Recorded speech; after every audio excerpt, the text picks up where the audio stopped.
Assalamualaikum warahmatullahi wabarakatuh. Kembali lagi bersama saya Devi Fajar di KF Pam Serang, Banten. Mohon maaf saya akhir-akhir ini memang jarang komentar di YouTube ya, karena memang kebanyakan pertanyaan yang ditanyakan sama teman-teman ini berulang dan memang sudah pernah saya bahas sebelumnya. Ini saya akan bahas terkait setelan ya. Jadi teman-teman harus bisa memilih ataupun minimal mengetahui perbedaan antara setelan dan treatment ya. Kalau setelan itu adalah rutinitas yang wajib teman-teman lakukan. Artinya sesibuk apapun, nggak ada waktu apapun, setelan untuk burung lapang ini harus rutin ya, karena kalau sampai berubah-berubah tidak konsisten, ini akan berpengaruh kepada performa burung juga gitu kan. Nah, tapi di sini ada yang namanya treatment ataupun apa ya bahasa ininya, treatment itu istilahnya bengkel lah, memperbaharui kinerja burung yang kurang maksimal gitu kan. Apa itu contohnya ya? Salah satu contohnya adalah jemur menggunakan kerodong ya. Jemur kerodong ini bukan setelan ya, jadi teman-teman tidak bisa rutin lakukan jemur seperti contohnya jemur kerodong. Teman-teman hanya bisa melakukan di saat burung itu menurut teman-teman kurang pas. Jemur kerodong ini kan biasanya digunakan untuk menaikkan emosi. Nah, kalau emosinya sudah bagus, jemur kerodongnya dihentikan.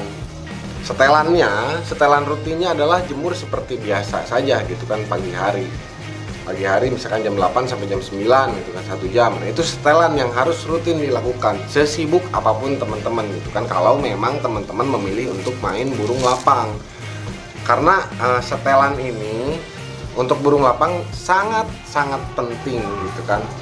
Nah, untuk melatihnya, untuk menemukan setelannya juga butuh proses. Jadi ketika setelannya sudah ketemu tapi teman-teman nggak konsisten untuk melakukannya, tetap burungnya tidak akan top performance di lapangan. Beda halnya dengan burung yang teman-teman rawat hanya untuk kicauan di rumah atau burung harian, burung rumahan. Kalau ini sekemauan teman-teman pun nggak masalah, yang penting burungnya sehat dan hidup gitu ya. Yang penting gacor aja, naikin birahinya, emosinya nggak bagus juga nggak masalah. Karena yang bikin burung gacor ini adalah birahi ya teman-teman. Nah, kalau untuk burung yang ingin fighter, emosinya yang harus teman-teman setel gitu. Jadi banyak pertanyaan yang begitu, nih burung saya begini, sudah saya rawat begini, tapi kok kenapa nggak bagus? Nah, itu tadi, konsistensi. Dan bedakan antara treatment dan setelan gitu kan. Contoh treatment lagi, misalkan birahinya kurang bagus, teman-teman colok pakai ulet kandang ataupun colok pakai cacing. Kalau untuk setelan kan lebih bagus ke krotok gitu ya. Tapi memang efek instan biasanya colokan pakai ulet kandang untuk naikin cepat birahinya. Nah, ini ulet kandang kalau saya nggak pakai untuk setelan lapang. Karena apa? Itu tadi terlalu cepat untuk naiknya. Biasanya dipakai untuk nyolok, istilahnya kalau orang pemain burung itu bilang untuk nyolok, artinya untuk mengeluarkan potensi birahinya. Kayak ketika birahinya sudah keluar, stop gitu kan, tinggal dirawat rutin dengan jangkrik yang teman-teman sudah temukan settingnya, dengan kroto yang biasanya seminggu sekali atau 2 kali gitu tuh. Jadi jangan pernah samakan antara treatment dan rawatan. Terus lagi, apalagi contoh treatment lainnya seperti mandi malam. Mandi malam ini adalah pengkondisian untuk menurunkan birahi. Jadi ketika birahinya sudah bagus, mandi malamnya jangan dilanjutin, karena itu masuknya ke treatment bukan rawatan. Tapi kalau mandi pagi dan sore, itu rawatan yang menyesuaikan kepada karakteristik burung gitu tuh. Jadi ketika teman-teman ngerawat burung yang sudah bagus, rawatannya juga harus diikutin gitu kan. Makanya biasanya teman-teman pemain ketika membeli burung yang sudah mulai ketemu karakternya, selalu nanya setelannya apa. Nah, setelan yang diberikan oleh pemilik burung yang lama minimal kita ikutin dulu.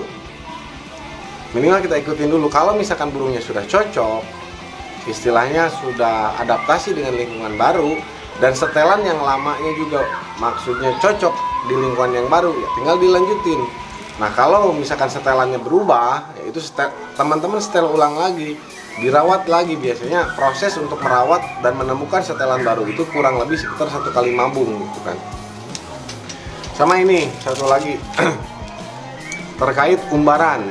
Umbaran ini ada yang berbentuk, ada yang bisa jadi setelan, ada yang bisa jadi treatment. Untuk burung-burung melemak, untuk burung-burung yang kurang power, biasanya digebah. Proses gebah ini membuat burung akan kecapean. Burung yang tidak biasa diumbar, ketika diumbar, burung akan cedera ototnya gitu kan. Seperti halnya manusia saat pertama kali fitness, badannya akan kaku. Nah, burung yang tadinya sudah mulai gacor tapi kurang power, ketika diumbar, biasanya kalau umbarannya terlalu ekstrim, burung akan stop, akan diem. Ini bukan masalah sebetulnya. Ini adalah efek dari olahraga tadi yang dilakukan sama si burung. Jadi pengkondisian tentang fisik yang dilakukan teman-teman melalui treatment ini efeknya tidak akan langsung gitu kan, harus berulang lagi. Nah ketika umbaran sekali burung ini diem, ya sudah, rutinkan lagi. Hari apa biasanya diumbar, nanti minggu depan diumbar lagi, terus menerus seperti itu gitu kan. Kecuali untuk burung-burung berlemak mungkin ya, jadi yang namanya treatment ini adalah pilihan ya. Teman-teman milih burungnya bagus dulu, baru enak lagi, ataupun mau gacor dulu. Nah kalau mau sekedar gacor ya nggak usah di treatment gitu kan. Yang penting kalau burungnya birahinya bagus, stabil, naik, burung pasti gacor kalau untuk di rumah. Tapi kalau untuk lapang, berkaitan dengan performance, berkaitan dengan durasi, berkaitan dengan gaya tarung yang nagen ataupun nakal, nah ini masuk kepada setelan gitu kan. Jadi ketika nakal, nah, teman-teman treatment dulu. Kalau sudah mulai oke, balik lagi ke setelannya. Jadi jangan terus menerus seperti itu dilakukan treatmentnya. Misalkan jemur kodong terus, ini akan mengakibatkan burung malah rusak nantinya. Misalkan mandi malam terus, burungnya akan rusak gitu kan. Jadi untuk teman-teman yang memang punya waktu luang untuk merawat burung lapang, ya harus konsisten. Seumpama teman-teman sibuk, nggak ada waktu untuk ngurus burung tapi tetap pengen main ke lapang, ya satu-satunya cara ya teman-teman rekrut karyawan atau rekrut teman yang bisa ngurus burungnya, dititipin ataupun bayar joki gitu kan. Memang ini salah satunya jalan gitu kan, nggak ada lagi jalan lain selain rutin merawat gitu. Jadi jangan pengen burung dirawat asal hasilnya maksimal, susah gitu kan. Mungkin ada burung yang nggak rewel gitu kan. Punya teman saya dulu pernah, jadi hariannya cuma dimasukin ke umbaran aja. Ketika mau main baru ditarik ke kandang bulat, mainin gitu. Cukup seperti itu bisa jalan.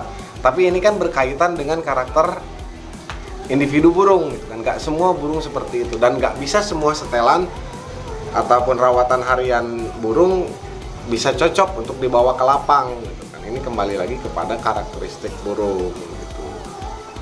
Ya kira-kira mungkin itulah, banyak keluh kesah teman-teman yang pengen burungnya bagus.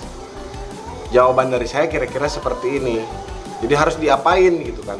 Biasanya sih yang bertanya ke saya secara pribadi nanya terkait masalah burung. Nah saya biasanya kasih cara untuk treatment. Kalau urusan setelan, saya nggak bisa kasih masukan. Saya nggak bisa kasih setelan yang pas, karena apa? Masing-masing burung pasti setelannya beda. Paling bisa saya kasih masukan. Nah kalau udah cocok dilanjutin, kalau nggak cocok dicari lagi gitu kan. Jadi buat teman-teman YouTube yang bertanya di komentar, mungkin kadang-kadang saya nggak bisa jawab karena terlalu detail kalau harus saya jawab. Ketika saya jawab hanya sepotong-sepotong, khawatirnya nanti malah salah persepsi. Tuh. Ya, kira-kira mungkin itu saja untuk video kali ini terkait cara membedakan antara treatment dan rawatan rutin. Itu yang harus teman-teman pahami dulu. Mungkin ke depan nanti saya akan buat video-video detail lagi tentang teknik rawatan burung murai harian ataupun lapangan gitu ya. Oke, salam sukses dari kita, KF Bird Farm Serang, Banten.